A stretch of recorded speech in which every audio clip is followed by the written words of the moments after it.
Hi, happy Sunday. நெய் சோறு, beef gravy வாங்க செய்யலாம்.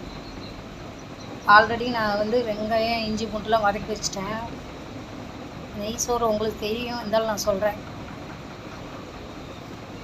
புதினா போட்டாச்சு.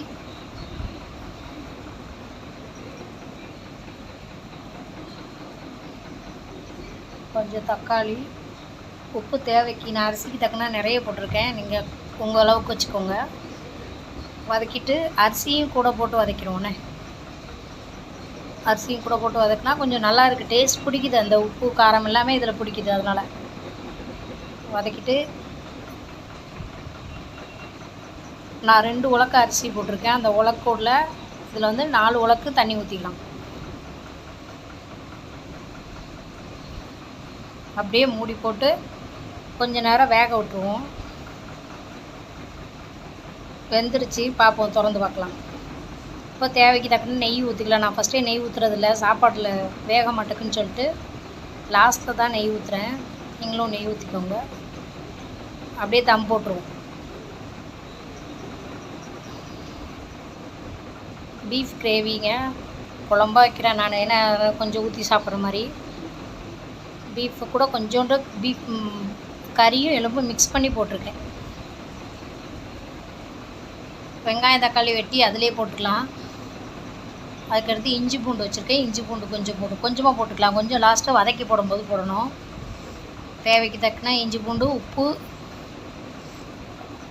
குழம்பு மிளகாத்தூள் போட்ட பிறகு அப்படியே குக்கரை மூடிட வேண்டியதான். கலக்கி பார்த்துட்டு கொஞ்சம் கரம் மசாலா போடணுங்க, கொஞ்சம் லைட்டாக போட்டுக்கோங்க வாசனைக்கு.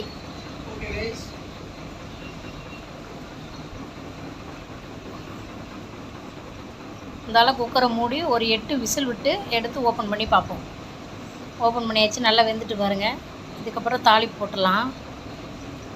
வெங்காயம், பெருஞ்சீரகம், கடுகு இதை போட்டு தாளித்த பிறகு கொஞ்சமாக நம்ம வச்சுருந்தோம்னா மிச்சம் இஞ்சி பூண்டு அந்த போட்டு அதையும் நல்லா ப்ரௌன் ஆகிற வரைக்கும் வதக்கிட்டு உள்ளே கொட்டிடலாம்.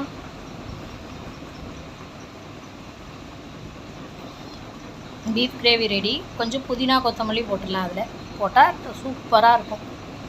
செஞ்சு பாருங்கள். இது நெய் சோறுக்கு இது கிரேவி.